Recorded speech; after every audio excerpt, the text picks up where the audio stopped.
Entonces, consideramos que es una iniciativa que viene a generar impacto, impacto de verdad, impacto que de alguna manera genera oxígeno en la economía de los hondureños. ¿Y cómo hemos hecho esto? Existe un mecanismo de focalización muy determinado, muy elaborado, con el acompañamiento de, como lo he mencionado, con el sistema de las Naciones Unidas a través del programa de las Naciones Unidas para el desarrollo, el PNUD, y aquí es donde entra el trabajo conjunto y el trabajo muy responsable que hemos realizado desde hace muchos años con la Universidad de Oxford para enfocar una nueva medición del índice de pobreza multidimensional. Y acá encontramos ya una iniciativa, encontramos un conocimiento fresco de la academia que nos orienta hacia dónde deberíamos de ir con la medición de pobreza en el país. Y cómo este tipo de iniciativas que está generando muy valientemente y muy responsablemente el presidente Hernández, impacta y cómo esto tiene algún impacto en lo que llamamos hoy como medición de la pobreza. Pues entonces, en esta nueva focalización hay algunas dimensiones puntuales, ¿verdad? Que tienen que ver con la recuperación económica, con los medios de vida de la persona, ¿verdad? Tiene que ver con el análisis de los miembros del hogar y aquellos que están en riesgo, ¿verdad? Y tiene que ver con la salud, la alimentación y la vivienda de esos compatriotas, ¿verdad? También, así como la Universidad de Oxford nos acompaña, también tenemos la Universidad de los Andes, que están uniendo esfuerzos con nosotros para poder desarrollar este mecanismo de focalización. Pero quiero detenerme aquí, Leonel, y decirle, este mecanismo de focalización robusto permite identificar a aquel ciudadano que en realidad amerita obtener este beneficio. Y hay algunos requisitos en los cuales se debe de cumplir, y el ciudadano debe de apegarse a ello para poder optar a este beneficio. Le doy un ejemplo. Un hondureño que ya fue beneficiario de otro tipo de beneficios no puede repetirse a otorgarle este bono único, porque este bono único va justamente para aquellos hondureños que han sido afectados y que no han recibido un beneficio adicional y que califica para poder entrar en este proceso. Algo muy interesante también que es importante recalcar es que este beneficio no se le anda preguntando al hondureño cuál es su afiliación política, cuál es su condición social. Si el hondureño califica y llena los requisitos, es sujeto de este beneficio. Todos somos hondureños y este beneficio amerita poder abarcar a los hondureños que califican con este requisitos. Entonces, tenemos el acompañamiento de las Naciones Unidas. Ahora, lo interesante del acompañamiento de las Naciones Unidas por medio del programa, por el medio del PNUD, es que las Naciones Unidas contrata a una empresa dispersora, que es la empresa encargada de poder hacer llegar el bono a cada uno de los hondureños que son sujetos de este beneficio. ¿Y cómo llega el bono? El bono no llega de forma física, es decir, no estamos concentrando a las personas en un lugar amplio donde muchas veces hemos visto que las personas hacen fila para poder llegar ahí. No, este bono único le llega al beneficiario por medio de su teléfono. Es decir, es un mensaje electrónico que le llega con un código, y con ese código la persona puede llegar a un centro, a un lugar donde puede adquirir alimentos, puede adquirir medicamentos o puede optar a algunos mecanismos de bioseguridad como mascarillas, entre otros. Estos son los beneficios en los cuales puede obtener un ciudadano. Entonces, se hace por medio de una empresa que hace toda esta dispersión. Esa dispersión, esta empresa dispersora es contratada por las Naciones Unidas, pero también las Naciones Unidas contrata a una empresa auditora para que pueda auditar todo el proceso.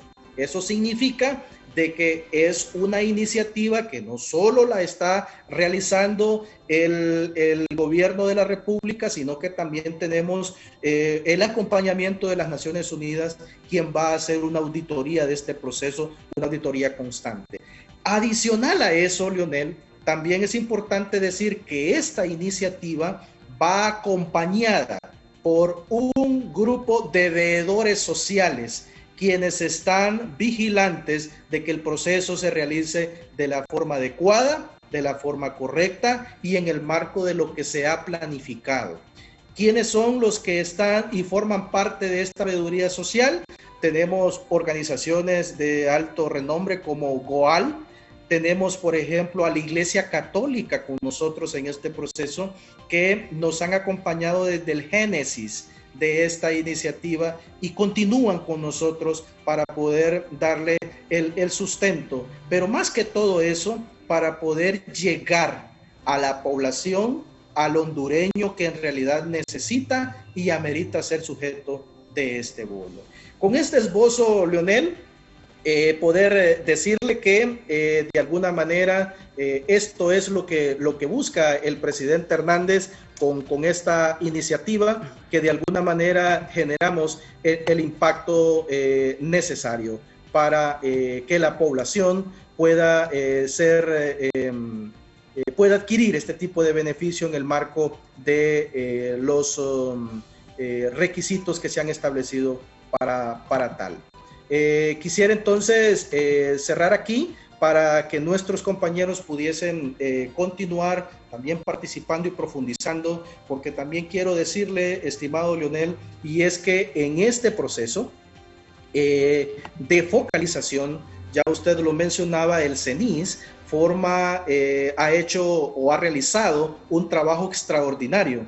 Y quiero decirles que el centro es un espacio en donde fue creado por hondureños y está siendo liderado por hondureños, y es un centro que está haciendo referencia a nivel de la región, y muchos países lo están viendo como algo positivo, en donde nos permite concentrar el apoyo en aquellos que en realidad lo necesitan. Pero detrás de eso hay todo un análisis, hay todo un estudio, hay toda una metodología muy profunda que permite identificar de verdad a quién deberíamos de beneficiar. Y eso lo hace el CENIS, y nos sentimos muy orgullosos porque también tenemos una hondureña extraordinaria al frente de este centro, liderándolo, y quien también contamos con el honor de poder tenerle el día de hoy. Así es de que quisiera cerrar con esto, Leonel, porque entusiasma el bono único y nos llena de mucha emoción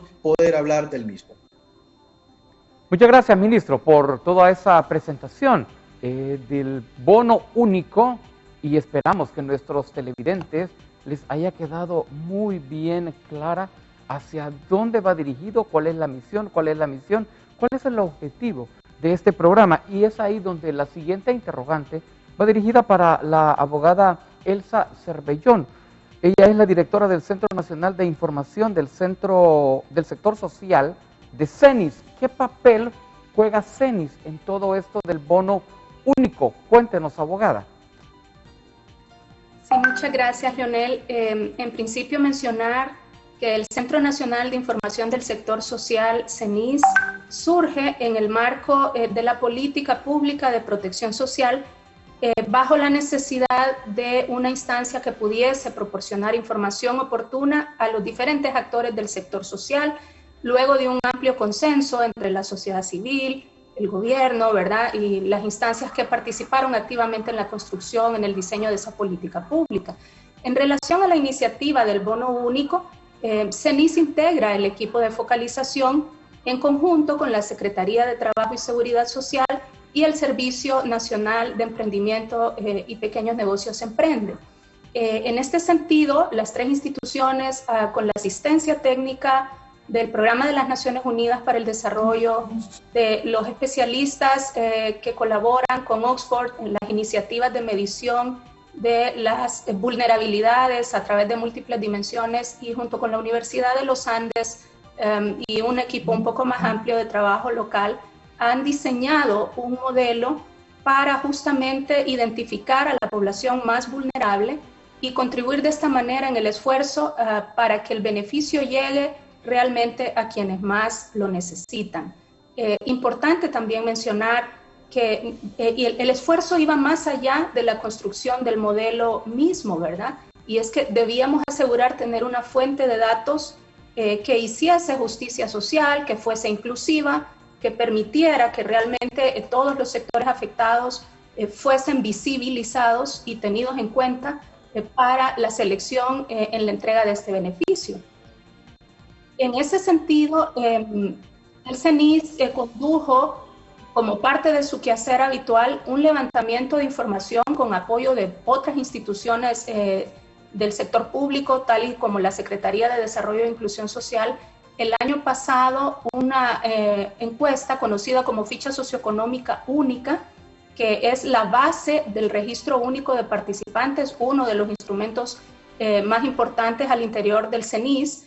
En este levantamiento de información fue posible conocer las condiciones socioeconómicas, los medios de vida, los accesos al empleo y algunas características que vinieron a fortalecer este modelo para alrededor de 1 millón de hogares en Honduras, un poco más, que tuvieron a bien facilitar sus datos y colaborar en este esquema, de modo que CENIS ha venido contribuyendo con otras iniciativas también en la focalización de potenciales participantes, en la visibilización de los grupos vulnerables, de modo que podamos asegurar el cumplimiento de los derechos, ¿verdad?, de los ciudadanos, tal y como están establecidos en la Constitución de la República. Básicamente aquí CENIS trabajó con el apoyo de los miembros del equipo de focalización y de las organizaciones gremiales o los colegios profesionales que junto con la Iglesia Católica nos colaboraron en identificar a la población que estaba viéndose afectada por las medidas de contención del COVID, de modo que ellos pudiesen también ser parte de este registro único de participantes y ser tomados en cuenta. CENIS abrió distintos mecanismos de participación ciudadana, además de los contactos que tuvimos a través de los colegios profesionales y los gremios, y tal es el caso del sitio web que se puede acceder bajo la URL bonounico.cenis.gov.hn, un espacio en la web donde la ciudadanía en general puede conocer los requisitos del bono, en qué consiste el bono único, cuáles son los mecanismos de llegada, pero también puede aplicar al bono único. Puede revisar su información en el caso de que ya se haya inscrito en el RUP, ya sea a través del levantamiento de información que se condujo el año pasado o a través del esfuerzo que se desarrolló este año con el apoyo de los colegios profesionales, de los gremios y de la Iglesia Católica, de modo que ellos puedan estar seguros que los datos que están consignados en el RUP son un reflejo fiel de su realidad, de su condición de vida, que están ahí todos sus datos correctos, o pueden inclusive autoinscribirse, llenando el instrumento que se definió para este proceso, que es la ficha socioeconómica única para el sector económico, que reúne las preguntas necesarias para poder identificar a la población en condición de vulnerabilidad. Toda esta iniciativa a través de este sitio web es acompañada además por un esfuerzo técnico de un equipo de recurso humano del CENIS que está a disposición a través de una línea de call center a la que el ciudadano puede comunicarse, puede llamar y pedir la asistencia técnica que necesite si está teniendo alguna dificultad en el llenado de su ficha socioeconómica única o si requiere aclaración o si requiere algún acompañamiento, ¿verdad? De manera que todos tengan la posibilidad de aplicar. Es importante mencionar que inscribirse en el RUP no significa que va a ser seleccionado.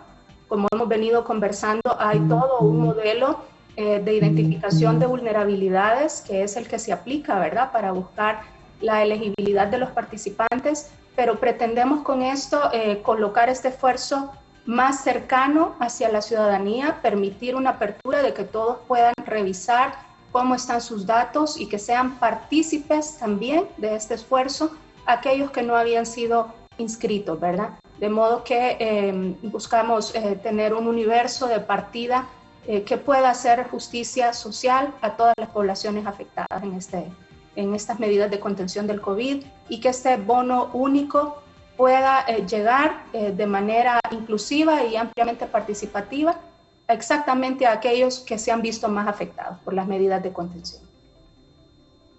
Muchas gracias, abogada.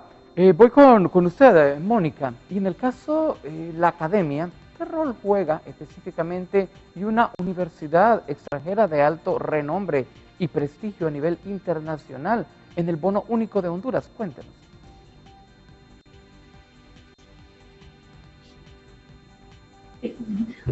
Hola, buenos días. Sí, ya.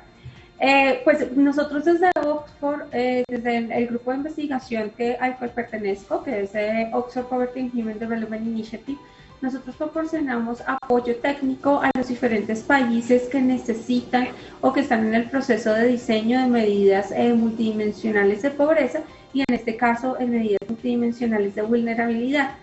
Desde la Universidad de Oxford nosotros proporcionamos un soporte técnico y acompañamiento en todos los procesos de la toma de decisión de las decisiones normativas para hacer ese diseño de esa medida. Entonces, cuando el PNUD nos llamó desde Honduras y también el gobierno de Honduras nos dijo que necesitaban como nuestro apoyo como para poder diseñar la mejor medida que pudiésemos para lograr este proceso de focalización de la manera adecuada, nosotros estuvimos felices de poder unirnos al equipo, acompañar en el proceso de discusiones de cuáles son los indicadores que se deben incluir, porque esos indicadores son los indicadores que deben seleccionar o deben focalizar a los individuos y cuál es ese proceso de agregación que hace que se identifiquen individuos que son altamente vulnerables y en necesidades de recibir este bono único. Ese es el proceso de acompañamiento que nosotros hicimos, fue un proceso de acompañamiento que duró varios meses en los cuales hubo varias discusiones y un proceso de validación no solamente desde la academia, sino con otras instituciones para que las personas entendieran y reconocieran qué era lo que nosotros estábamos midiendo, porque se estaba midiendo y que ellos también nos dieron pues sus opiniones acerca de cuáles podrían ser aquellas características o indicadores que son importantes de medir en el contexto de Honduras y en el contexto de la pandemia por COVID-19.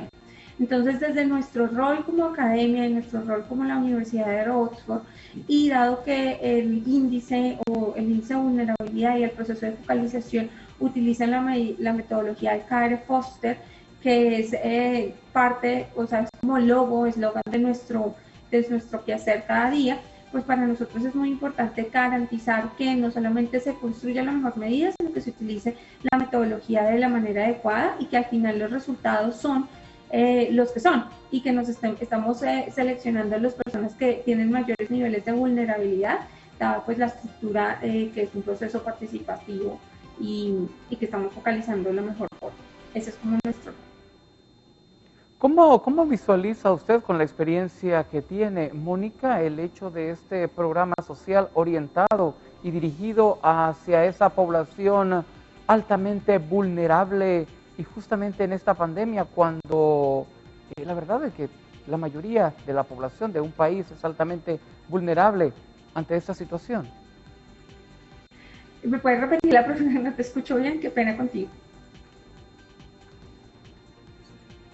Le comentaba, ¿cómo visualiza usted el hecho del lanzamiento de este programa Bono Único para población altamente vulnerable, cuando en estos momentos de pandemia casi toda la población de un país es altamente vulnerable?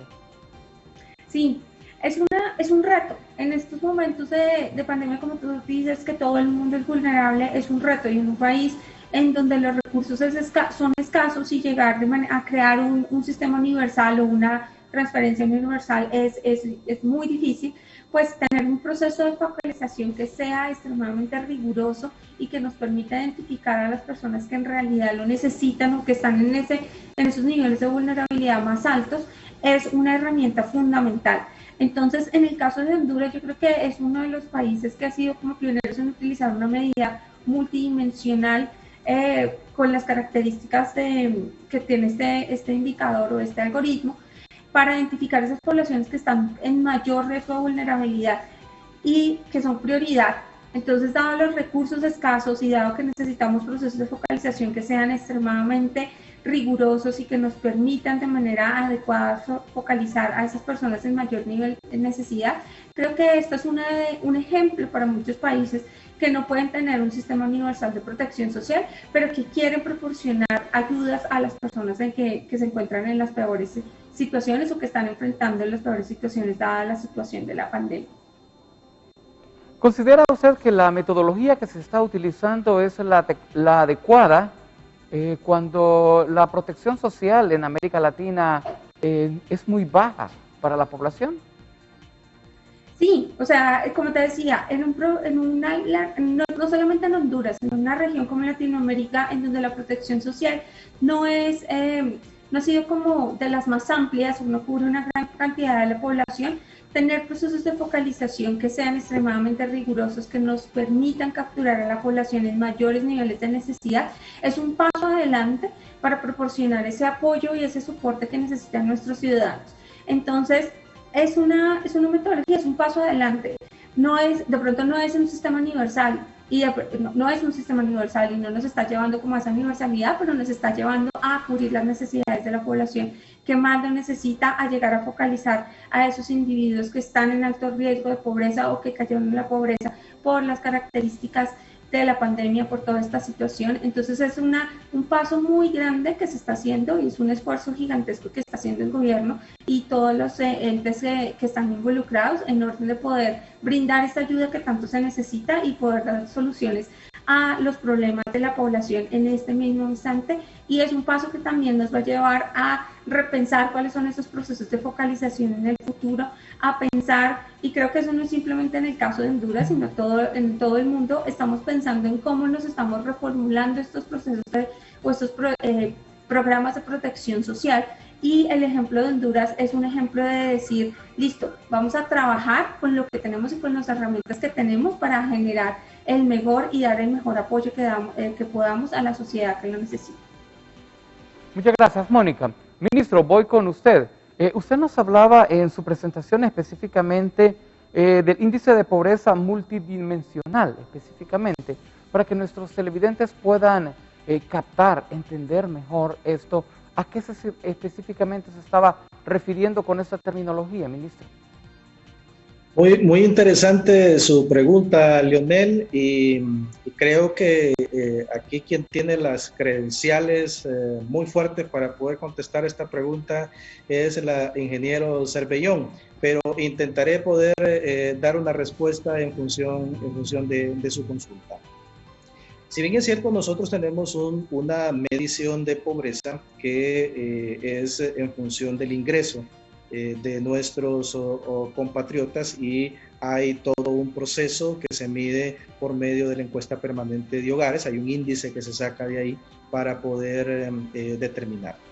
Pero cuando descubrimos la metodología que utiliza la Universidad de Oxford, nos dimos cuenta que un pobre puede ser pobre por diferentes dimensiones, ¿sí? Entonces, hay una metodología que mide la pobreza de forma multidimensional. Significa de que va más allá del ingreso. Significa de que existen algo que se llama carencias, ¿sí? Carencias ya sea en materia de salud, materia de empleo, en temas de educación, ¿sí? En temas relacionados con su hogar, su vivienda. Entonces, todas esas son dimensiones en las cuales se deben de analizar para poder determinar si un hondureño es pobre o no. Recién, y de hecho antes de la pandemia, se inició todo un trabajo para poder analizar, para poder estudiar la metodología que nos pudiese conducir a una posible medición. Y dentro de esa metodología incluye el análisis de esto que llamamos índice de pobreza multidimensional.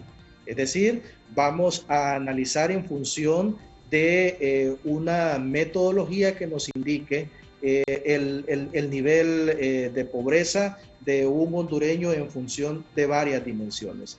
Es una forma quizá muy técnica para poder bajarla a tierra y para poder explicar muy bien, pero es una iniciativa con alto renombre. Por ejemplo, la Universidad de Oxford ha implementado esta iniciativa del índice de pobreza multidimensional en muchos países del mundo, en donde la ha aplicado de una manera muy interesante, y estos países la han adoptado para poder hacer la medición de pobreza en sus lugares. Pues Honduras no se queda atrás y ha utilizado los procedimientos y estamos en ese camino.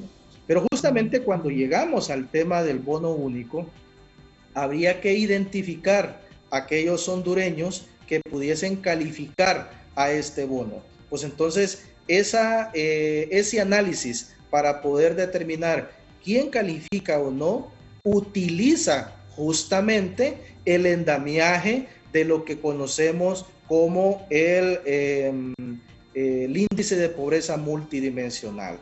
Es un esquema muy profundo y mandamiento, Leonel, me parece que maneja bien tanto Mónica, que es parte de todo este andamiaje de conocimiento que derrama la Universidad de Oxford, como también la ingeniero Cervellón, que conduce este proceso con muy buen tino. Pero de forma puntual, eso es lo que podemos ver cuando mencionamos lo relacionado con el índice de pobreza multidimensional, Leonel. Muchas gracias, ministro. Y la palabra la tiene en este momento, por favor, ingeniera, cuéntanos.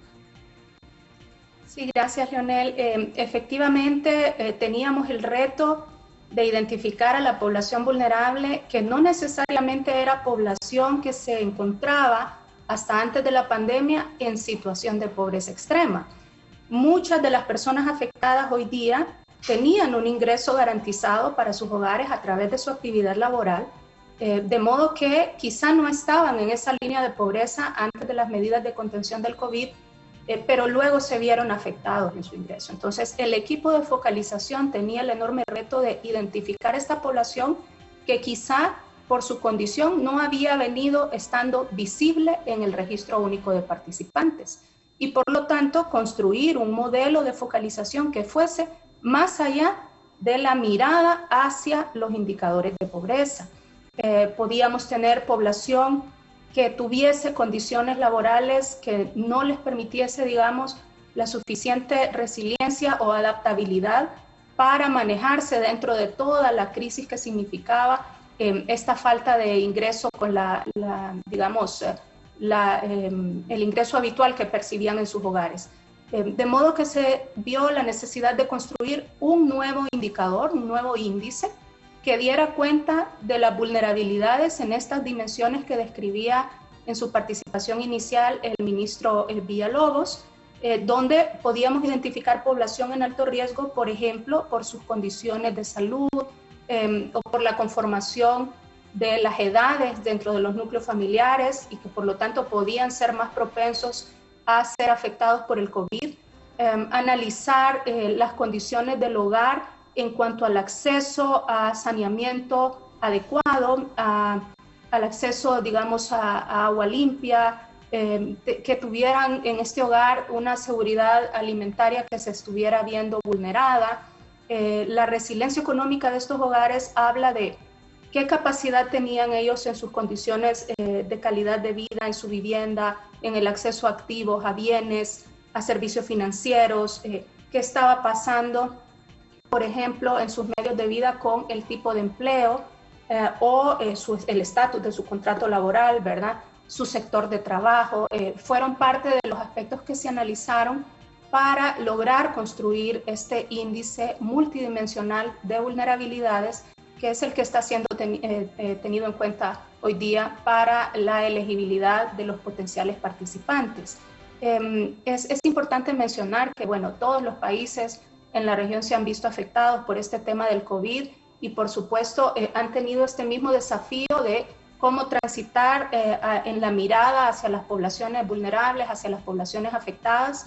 Hay una gran cantidad de países que han modificado el esquema de sus sistemas de protección social y hemos contado afortunadamente con esa mirada global desde la participación de los especialistas como Mónica Pinilla, que nos han acompañado en este esfuerzo, y todo el equipo que el Programa de las Naciones Unidas integró junto con los economistas nacionales mencionar en ese sentido que se nos ha también compartido a través de esta experiencia que de las medidas más exitosas que los países están adoptando en el marco de esta pandemia son justamente las transferencias monetarias que garanticen pues un ingreso mínimo en función de las capacidades de cada país, ¿verdad? Que sirva para de alguna manera paliar las necesidades que los hogares hoy día están enfrentando.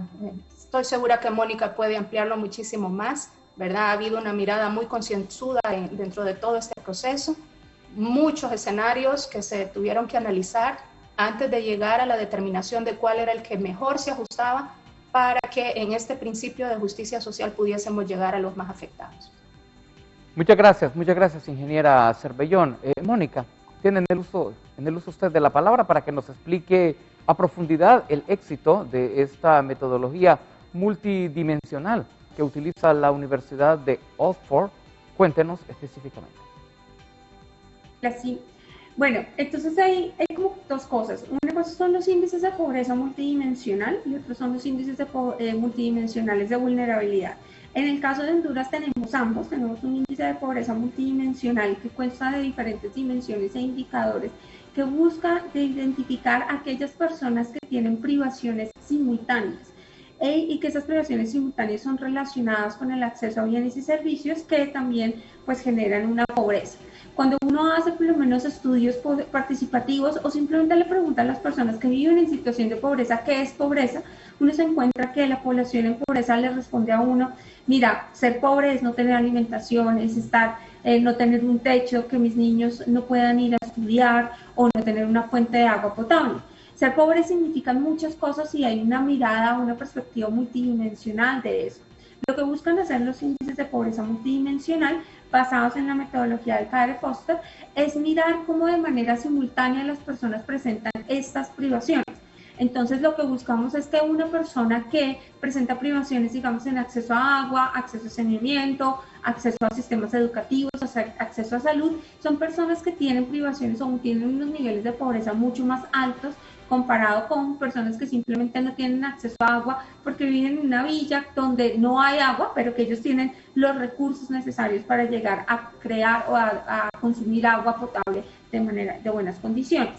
En los índices de vulnerabilidad, como lo decía la ingeniera Cervellón, lo que hacemos es que vamos a incluir indicadores que nos capturen la vulnerabilidad de la situación que queríamos capturar. En este caso era la vulnerabilidad de los trabajadores, cuenta propia o con trabajadores que estaban en unas situaciones que, dada la situación de contingencia de la pandemia, tenían unos rasgos o tenían unos niveles de vulnerabilidad mucho más altos para poder caer en pobreza y por lo tanto necesitaban la ayuda del gobierno para poder superar esta situación. Ahí es donde uno empieza a mirar cómo de manera simultánea estos trabajadores o esta población está enfrentando las diferentes privaciones. Como lo mencionó la ingeniera Cervellón, nosotros incluimos diferentes indicadores que no solamente capturaban los tipos de empleo que la población podía tener o el sector donde la población trabajaba, sino que también teníamos indicadores que nos ayudaban a capturar cómo era la composición de los hogares en vulnerabilidad, que también no simplemente les incrementaba la vulnerabilidad de poder caer en pobreza, sino que también les incrementaba la vulnerabilidad de que alguno de sus miembros tuviese en algún momento COVID. Entonces, los índices de vulnerabilidad, al igual que los índices de pobreza multidimensional, buscan esa simultaneidad de las privaciones. Aquí lo que hacemos es un perfil de privaciones de cada uno de los individuos. Literalmente lo que quisiéramos hacer es coger, digamos, a Mónica Pinilla, preguntarle todos los indicadores y mirar en cuáles indicadores yo soy vulnerable y después hacer un conteo. Si yo hiciera eso, lo mismo con el ministro Villalobos, de pronto él va a tener un nivel de vulnerabilidad similar a los míos, pero los indicadores que están generando esa vulnerabilidad son completamente distintos, porque de pronto él tiene acceso a agua, yo no lo tengo, pero yo tengo acceso a educación y él no lo tiene. Entonces aquí lo importante es mirar que el indicador y la metodología nos permite identificar cuáles son los perfiles de vulnerabilidad de cada uno de los individuos, que son completamente distintos, pero que lo que consideramos es que al tener altos niveles de vulnerabilidad o vulnerabilidades en diferentes indicadores de manera simultánea, hacen que esa población sea extremadamente vulnerable o esté en un riesgo extremo y que necesite el apoyo o necesite ser priorizada por los programas y en este caso el programa de abono único. Entonces, como para concluir, creo que la belleza de estos índices y una de las cosas que hace que estos índices sean tan atractivos y tan informativos para la toma de decisiones es que nos permiten conocer en qué la gente es vulnerable, nos permite conocer cuáles son esos niveles o esa severidad de la vulnerabilidad de las personas que la sufren y nos permite de igual manera identificar cuáles son esas áreas de acción.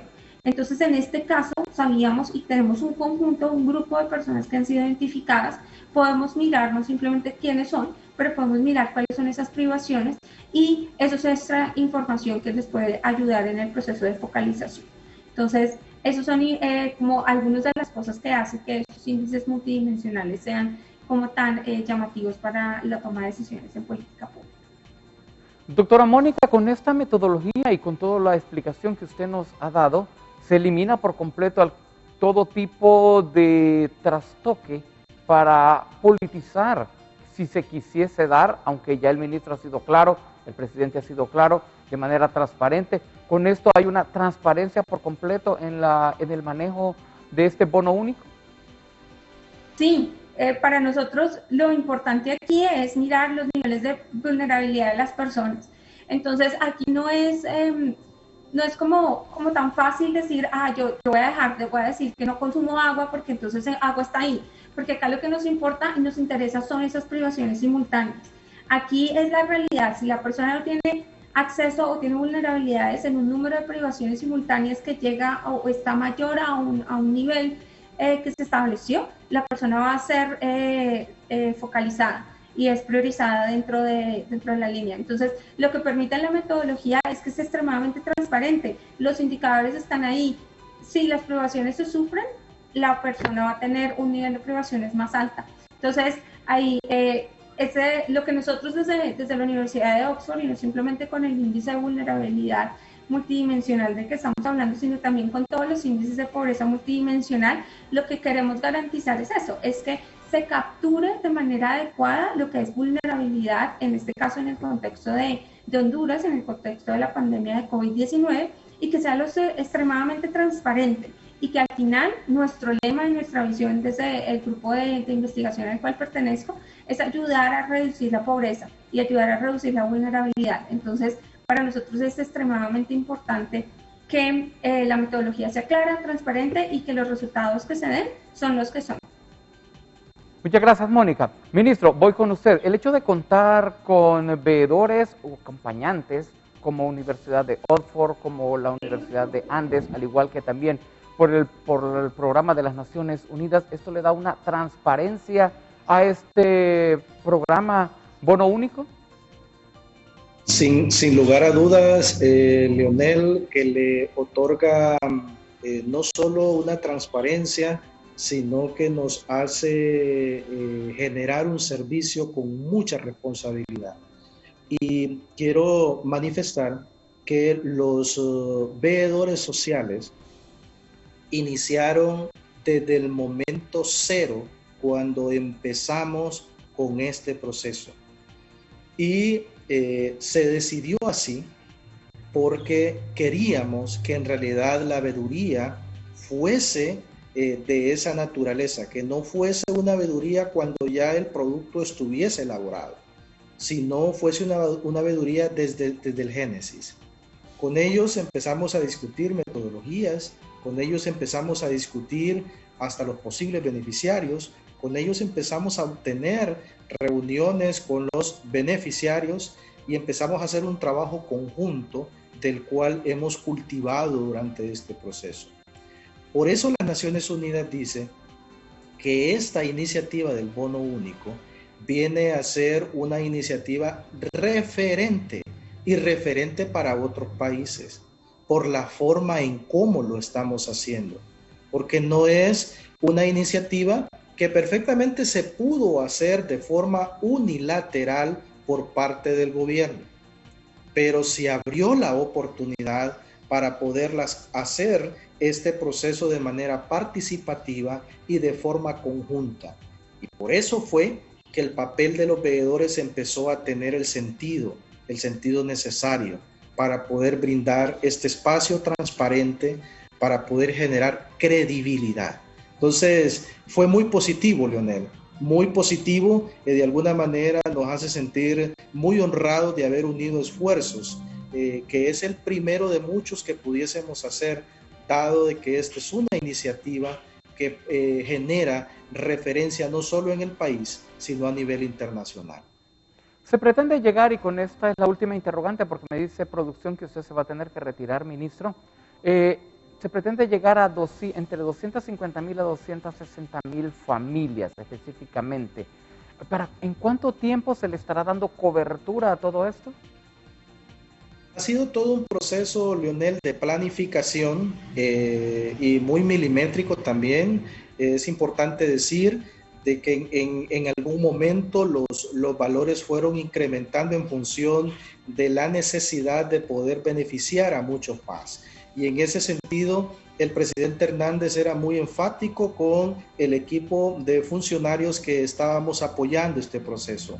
Y él decía, busquemos la forma en cómo podemos beneficiar al que en realidad lo necesita y beneficiemos a cuanta persona pudiese aplicar y que cumpla con los requisitos. Entonces, es así como llegamos a esta cifra de beneficiar a 250,000, 260,000 compatriotas con un bono electrónico de 2,000 lempiras.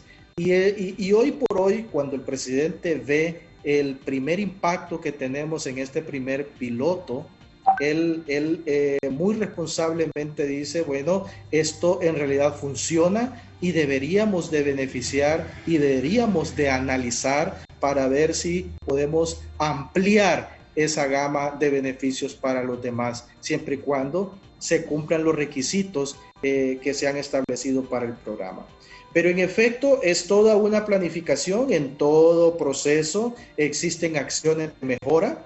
Estamos iniciando en este bono único. Es muy probable que en el camino se tome una decisión para poder ampliarla, pero por ahora le estamos apostando a la meta que tenemos entre 250 y 260,000 hondureños, que dicho sea de paso, con todo el trabajo que ya se hizo con el acompañamiento de la Universidad de Oxford, de los Andes, con el acompañamiento del PNUD y el trabajo muy tesonero que ha hecho la ingeniera Cervellón al frente del CENIS, se han identificado ya una buena porción de esa meta que tenemos. Es decir, ya hay una buena cantidad de hondureños que califican con este beneficio y ya están identificados. Fue un proceso muy abierto, fue un proceso muy participativo, donde dirigimos spots publicitarios para que invitar a la población, y hubo un margen de tiempo en donde la población de forma personal entraba a un sitio web donde ingresaba sus datos, y muchos de los que ingresaron sus datos ahí calificaron con el proceso, calificaron con los requisitos y hoy están siendo beneficiados. Entonces es un proceso muy milimétrico, muy bien estudiado. Repito, no es un proceso discriminatorio, no se discrimina por partido, por estatus social, sino que va y beneficia al hondureño que en realidad necesita el beneficio y que califica con los requisitos establecidos para este programa. Entonces, en ese sentido, es un esquema muy transparente y por eso los veedores vienen a darle ese toque que se necesita para poder generar esa transparencia que es muy necesaria, Leonel. En medio de esta emergencia de país, es necesario poder desarrollar iniciativas que vayan de la mano de la transparencia, y el bono único es uno de ellos. Está revestido de todo esto que llamamos un espacio participativo, pero sobre todo transparente. Mensaje final, ministro, de esta comparecencia, porque en estos momentos usted se nos retira.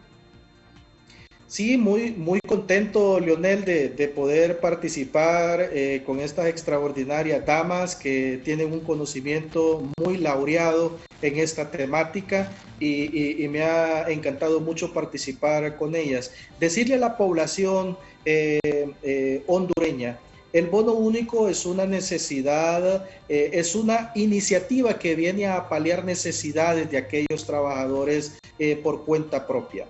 En algún momento los trabajadores habían solicitado, los trabajadores por cuenta propia solicitaron este beneficio. Hoy es una realidad.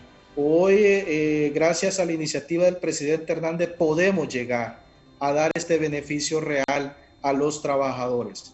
Hoy pedimos que los trabajadores los trabajadores independientes o por cuenta propia, de manera responsable, pudiesen hacer uso del mismo. Recuerden, este bono único es para adquirir alimento, para poder adquirir medicamentos en cualquier farmacia, utilizando los mecanismos para poder canjear el bono. Y también para utilizar adquisición de aquellos mecanismos de bioseguridad, ¿verdad? No aplican otra cosa más que esto, porque sabemos de que esta es la necesidad primaria de lo que hoy nuestros hondureños necesitan en medio de esta emergencia. Nos alegra mucho ver que en el momento de que aquellos compatriotas que han sido beneficiarios con este bono empezaron a hacer uso del mismo y lo primero que hicieron fue adquirir alimento. Eso nos llena de mucha satisfacción porque en efecto está llegando donde se pensó que debería de llegar y se le está dando la utilidad que en verdad se planificó para el cual fue elaborado. Entonces nos hace sentir muy orgullosos de esta iniciativa que el presidente Hernández ha implementado, ha instruido para que se realice y hoy lo vemos hecho una realidad. Invitamos a la población entonces, aquellos beneficiarios que ya están siendo sujetos del mismo, a hacer uso adecuado para el fin por el cual fue hecho este bono único. Muy contento, Leonel, y gracias por darnos este espacio.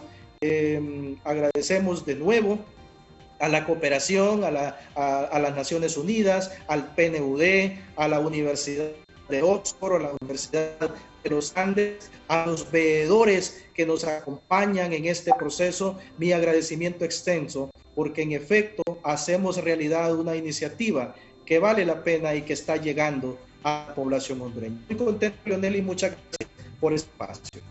Muchas gracias a usted, ministro, por acompañarnos aquí en el foro Mejor Hablemos de Televisión Nacional de Honduras. Éxitos y muchas bendiciones. El presidente de la República anteayer lanzó este programa, exitoso, por cierto, donde se estará beneficiando a al menos unas 260,000 familias en todo el proyecto, sumando a todo esto más de 1 millón de personas. Veamos parte del mensaje que dio a conocer el presidente de la República. Y hoy es el primer paso, y apunté algo que me hizo sentir muy contento. Dijo Richard Barat que esta iniciativa es pionera a nivel del mundo. Y cuando yo llamé a Richard, a través de Marco Midense, y hablé con él, y también él me puso a uno de los grandes representantes de Naciones Unidas, y hablamos por segunda vez, les dije, yo quiero algo fuerte, robusto, transparente, que sea ejemplo de Honduras para el mundo.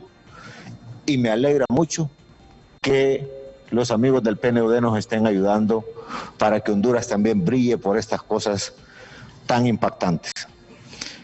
Este es un parteaguas, este es un antes y un después, porque tenemos que atender a miles y miles de personas que, así como los más de 10,000 que al hacer ese clic se les activó la transferencia, vienen otra gran cantidad de personas. Queremos acompañarlas para poderles llevar también a otras oportunidades de emprendimientos, de pequeños negocios, porque no siempre vamos a tener la capacidad de estar dando, y sé que tampoco ustedes se van a quedar cómodos esperando que todo el tiempo les llegue esto, ni les va a ajustar para todo lo que se necesita.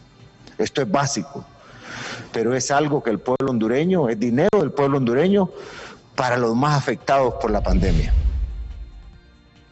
Parte del mensaje que daba a conocer el presidente de la República, el abogado Juan Orlando Hernández, en el lanzamiento del programa Bono Único. En el uso de la palabra, ingeniera Cervellón, cuéntenos, porque aquí nos consultan a través de las redes sociales, ¿aún las personas pueden inscribirse? ¿Hay tiempo para esto? Cuéntenos. Sí, efectivamente, Leonel, el sitio web para la revisión de sus datos o la autoinscripción continúa habilitado. Pueden acceder a él bajo el link bonounico.cenis.gov.hn y de igual manera continúa disponible el servicio de asistencia o de atención al ciudadano a través de nuestro call center bajo el número 2564-0045, de modo que tienen todos aún la posibilidad de participar. Importante mencionar en este momento que, tal y como se ha venido mencionando, esta iniciativa es un esfuerzo que cuenta con el aporte de muchas instancias, no solo las de gobierno, entre las cuales podemos mencionar, además de CENIS y la Secretaría de Trabajo y Seguridad Social, el Servicio Nacional de Emprendimientos y Pequeños Negocios Emprende, que es quien lidera, digamos, esta iniciativa desde el equipo coordinador estratégico, que además está integrado por la Secretaría de Coordinación General de Gobierno, Banprovi, y cuenta también con el apoyo de la Secretaría de Finanzas.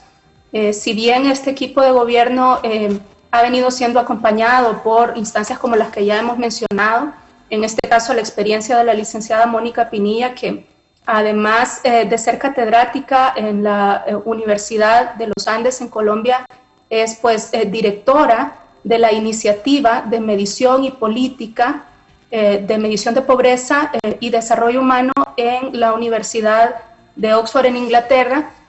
Más importante aún, que todos estos miembros que han integrado el equipo técnico, la participación ciudadana, ¿verdad? Es un esfuerzo que debe ser construido con el aporte de todos, con la participación de todos.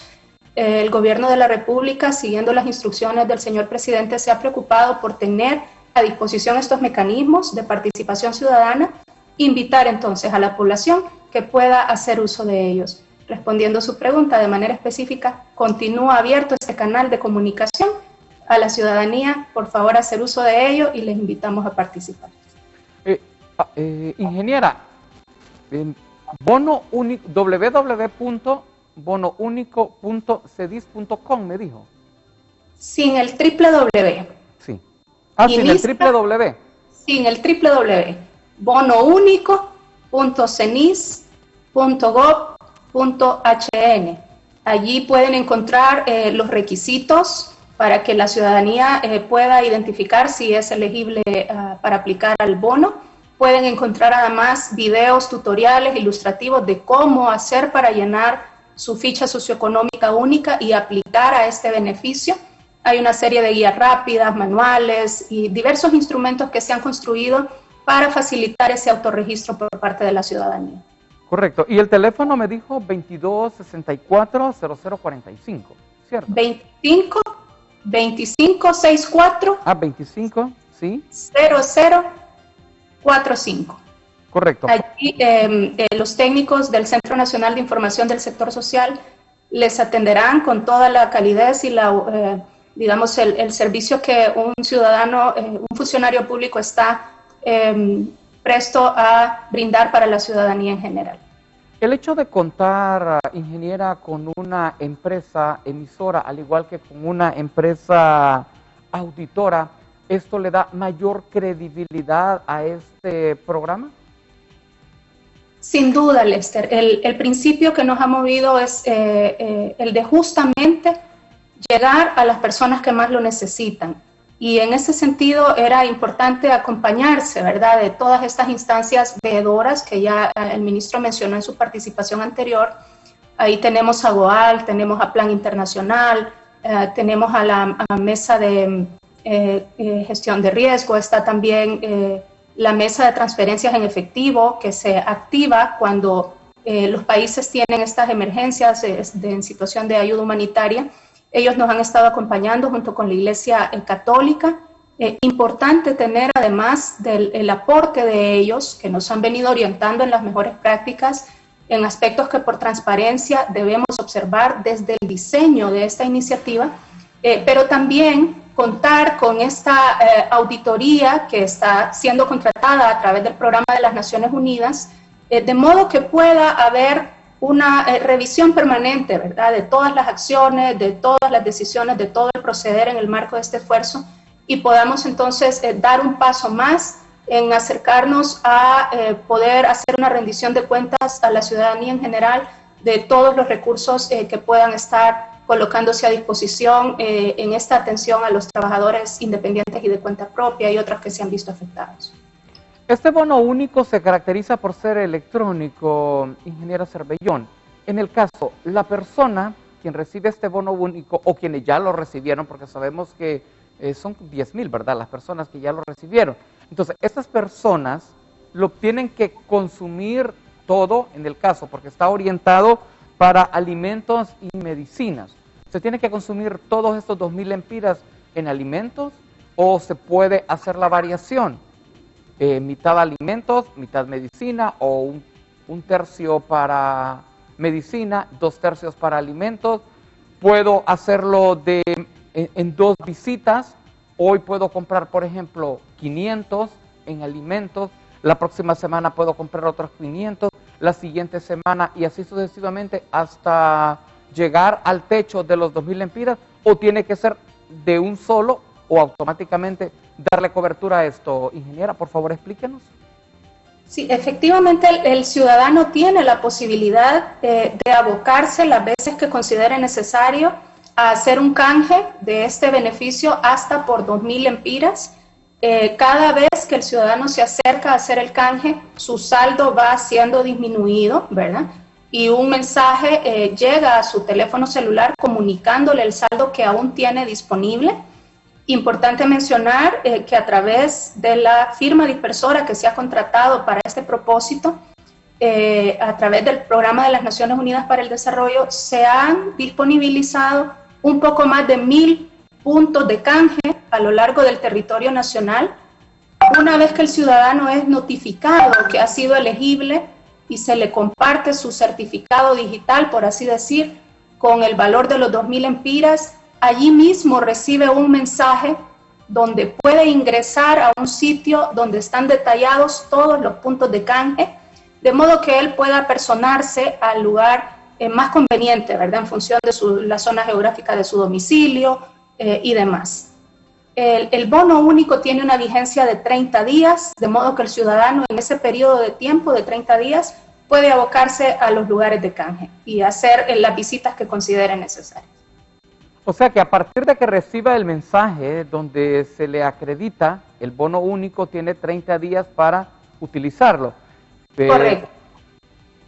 Sí, es así, efectivamente. Correcto. ¿Este bono único es personal e intransferible, ingeniera? Sí, en los puntos de canje el ciudadano debe presentarse con su número de celular, ¿verdad?, que le acredita que recibió allí el mensaje donde se le comunicó que era beneficiario. Debe además llevar su tarjeta de identidad y con estos 2 elementos se procede a través del punto de canje a verificar los datos del ciudadano y a acreditar que efectivamente es uno de los ciudadanos elegibles. En el mensaje de su teléfono celular va un número de certificado, por así llamarle, ¿verdad?, que es el número con el cual el ciudadano también puede acreditar que ha sido beneficiario. Entonces, básicamente son estos 3 elementos: su número de certificado que recibió en el mensaje, su tarjeta de identidad y el número de celular a través del cual recibió la comunicación de que es beneficiario. Claro. Por eso es importante el hecho que al llenar la ficha en bonounico.cedis.gov.hn, las personas puedan colocar correctamente su número de teléfono, porque un error significaría una equivocación. Sin duda, y es parte de las preocupaciones que los equipos han mantenido, ¿verdad? Dar a conocer a la ciudadanía que está este sitio web disponible, de modo que puedan ingresar y asegurarse que su registro es un reflejo fiel de su realidad hoy día, ¿verdad? Que esos números, como el número telefónico, está correctamente registrado, porque está siendo justo el mecanismo para hacer llegar el beneficio en este momento de COVID, ¿verdad? Donde no podemos hacer uso de mecanismos masivos de convocatoria o que el ciudadano se presente por grupos, ¿verdad? Sino que el instrumento está haciendo este mecanismo a través de los números de celular, con lo cual, pues, como usted lo refiere, cobra mayor importancia que el ciudadano se asegure que su registro telefónico está correcto dentro de la ficha socioeconómica única. Muchas gracias, ingeniera. Voy con usted, Mónica. El hecho de contar Honduras con este acompañamiento, con esta veeduría por parte de la Universidad de Oxford, ¿qué otros países latinoamericanos están trabajando y están utilizando esta metodología multidimensional? Tenemos varios países latinoamericanos que están utilizando la metodología multidimensional para hacer índices de pobreza multidimensional. Tenemos países pioneros que han sido como Colombia, México, Costa Rica, que han utilizado la metodología por ya varios años. Nosotros en Latinoamérica trabajamos con casi todos los países en de algún tipo de implementación de la metodología, ya sea para índices de pobreza multidimensional o para análisis de multidimensionales de una situación. En el caso de Honduras es uno de los primeros países, como lo mencioné anteriormente, que utiliza índices de multidimensionales de vulnerabilidad para hacer los procesos de focalización de manera directa. Otros países, como el caso de Costa Rica, utilizan los índices de pobreza multidimensional para ayudar a hacer procesos de focalización pero regional, no individual. Entonces, en el caso de Latinoamérica, como lo mencionaba, trabajamos con varios países en diferentes medidas en los acompañamientos de medidas de pobreza multidimensional, y Honduras es pionero en esta parte de índices de vulnerabilidad, específicamente para toda la parte de focalización. Me consultan acá y tengo ese interrogante para el caso. Me dicen, específicamente, si una persona no tiene trabajo, pero esta persona si tiene vivienda, ¿puede ser beneficiaria del proyecto? Depende de sus niveles de privación y de vulnerabilidad. Si la persona no tiene trabajo, pues sería una persona que estaría en desempleo y está dentro de los grupos como que están focalizados. Pero como le decía, o sea, nosotros acá hacemos es una lista, como un conteo de vulnerabilidades. Entonces, digamos, la persona tiene vivienda, pero vive en un hogar donde hay diferentes miembros que pueden sufrir COVID. En esa vivienda los materiales de la vivienda no son muy buenos, o hay hacinamiento, o ha sufrido inseguridad alimentaria, o algunos niveles, diferentes niveles de vulnerabilidad en diferentes indicadores. Y dada esas sumas de las vulnerabilidades, esa persona puede llegar a ser beneficiaria del bono. Entonces acá, más allá de simplemente decir tengo vivienda, o tengo agua, tengo saneamiento, es la combinación de diferentes vulnerabilidades, y esa combinación cómo puede llegar a generar unos niveles de vulnerabilidad tan altos que la persona pues tiene que ser priorizada dentro de los niveles, dentro de los programas, y especialmente dentro de este bono único. Correcto. Y la otra interrogante es la otra cara de la moneda, Mónica. En el caso de una persona de escasos recursos, sí trabaja, pero con su presupuesto no cubre las necesidades que tiene en su vivienda. Sí, o sea, si es una persona que, digamos, es cuenta propia, entonces, o es un asalariado que no recibe seguridad social, o es una persona que se encuentra en estos grupos que han sido priorizados dentro del mercado laboral y que tiene unos niveles y unos estándares unos niveles de vulnerabilidad bastante altos, muy seguramente sí va a entrar dentro del grupo. Igual, en la otra cara de la moneda funciona exactamente igual. Entonces acá lo que nosotros estamos viendo es si la persona, digamos, no tiene seguridad social. Ese es uno de nuestros indicadores. Entonces la persona tendría vulnerabilidad en seguridad social. O si el sector en donde la persona trabaja es de los sectores que han sido priorizados porque han sido extremadamente afectados por la contingencia. Entonces no importa que la persona trabaje, pero si trabaja en algunos de esos sectores, puede tener o va a ser categorizado como vulnerable en ese indicador. Y si sumado a eso tiene características de su vivienda que son de muy malas condiciones, seguridad alimentaria, sus niños no van al colegio, o tiene unas características que hacen que la suma de vulnerabilidades sea mayor a esa línea de vulnerabilidad, la persona va a ser seleccionada. Entonces es lo mismo, al final de cuentas acá lo que nosotros estamos mirando es los niveles de vulnerabilidad de la población, y esos niveles de vulnerabilidad combinados, o que son el resultado de vulnerabilidades conjuntas que se dan en diferentes indicadores que ya fueron explicados por la ingeniera servirán. Mónica, la última interrogante. A través de esa metodología permite un cruce de variables. ¿Esto permite encontrar algún otro tipo de problema que pueda tener esta familia?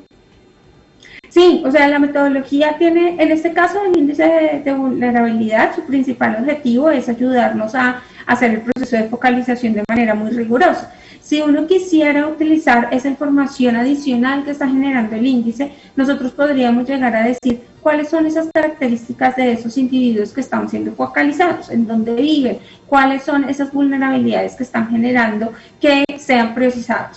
Entonces esa es, por lo menos cuando se utiliza la metodología en los índices de pobreza multidimensional, ahí no estamos simplemente identificando que hay gente pobre y no pobre, sino que estamos identificando por qué son pobres y qué tan pobres son. Y lo mismo pasa con el índice de vulnerabilidad, identificamos qué tan vulnerables son, o sea, qué tan severa es su vulnerabilidad, y también podemos hacer una lectura de cuáles son esos indicadores que tienen una mayor contribución a los niveles de vulnerabilidad. Y parte del proceso de desarrollo y todo el proceso técnico que se hizo junto con el CENIS, el PNUD, era hacer ese análisis, era que al final nosotros estuviésemos completamente seguros de que las personas que fueron priorizadas fueran esas personas que tienen unas características de vulnerabilidad muy altas, y que también cuando se hizo los procesos de veeduría, pues se comentaron este tipo de características y que la población también sintiera de que esas poblaciones o esas características representaban a la población más vulnerable en Honduras. Muchas gracias, Mónica. Ingeniera Cervellón, con toda esta base de datos que se va a lograr obtener a través del bono único, ¿servirá como punto de partida para otros proyectos y se les estará dando monitoreo a este programa? Y efectivamente, el CENIS da servicio a una serie de programas sociales visibilizando la población vulnerable que, de acuerdo a los criterios de elegibilidad de cada programa, pues pudiese ser atendido por las distintas iniciativas. Siempre estamos preocupados porque haya una complementariedad.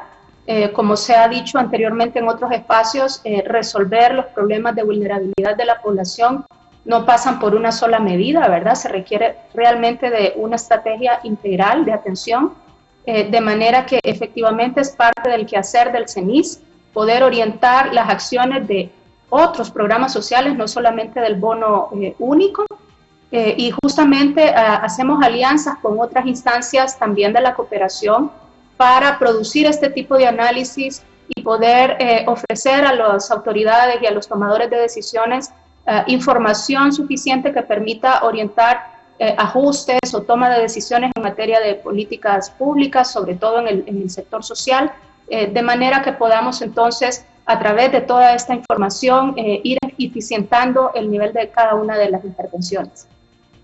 Muchas gracias, ingeniera. Bueno, me encantaría seguir platicando con ustedes, distinguidas damas, pero he llegado al final del foro. Tengo espacio para un mensaje final de esta comparecencia. Mónica, comienzo con usted, por favor, mensaje final de esta comparecencia.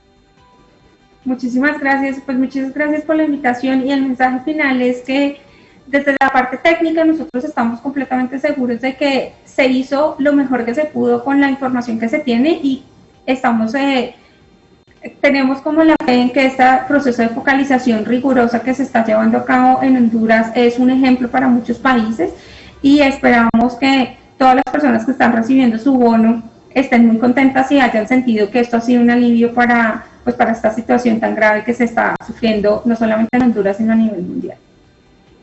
Muchísimas gracias. Mónica Pinilla Roncancio, ella es la directora de Matrices y Políticas de la Universidad de Oxford, que está dando acompañamiento al programa Bono Único que impulsa el gobierno de la República, lanzado anteayer por el presidente de la República. Ingeniera Cervellón, por favor, mensaje final de esta comparecencia.